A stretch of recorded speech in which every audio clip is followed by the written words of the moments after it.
សំដីមិនទៀងខែប្រាំងឲ្យលៀងទៀងស្លាប់ចង់រួងមិនខំសត្វខ្លាដេកមាត់រួងពួងមនុស្សជួយសងគ្រោះរួចរួងជីវ៉ាពេលឃើញជីវិតថិតមាត់រំដាវប្រណំស្រែកហៅដល់គុណទេវតាគុណម៉ែគុណឪគុណព្រះសាស្តាឲ្យជួយសង្ខារមកខ្លួនផង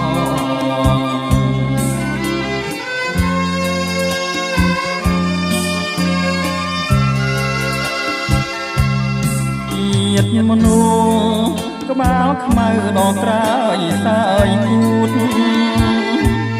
ចិត្តលោកអត់ខទុំណងការជឿថ្វាយមេដល់ជាថ្វាយបងនេះហើយកម្មរងនៃមនុស្សបាបកម្មបើអូនអស់ចិត្តបើឲ្យទៅចងព្រោះបងជាប្រងខុសថ្ងៃខែឆ្នាំសាសនានឹងអូនបានត្រឹមប្រែស្រាំណាស់ចងសូមចាំជួបជាតិក្រោយ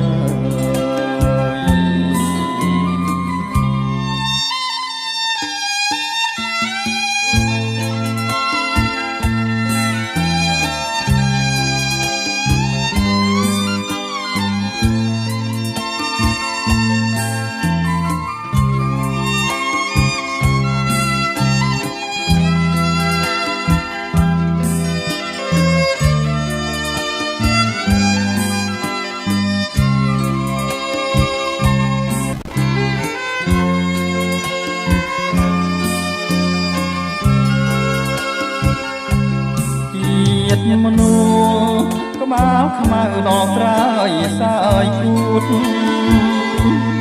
ចិត្តនឹងលោកក៏ពូតអួតខំទុំណងការជឿថ្វាយនេះដល់ជាថ្វាយបងនេះហើ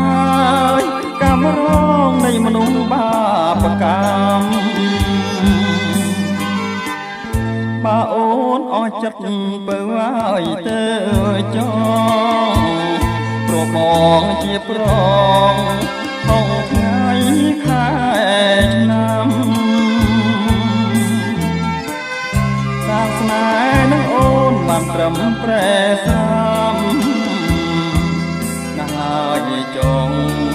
សូមចាំជួបជាតិក្រោ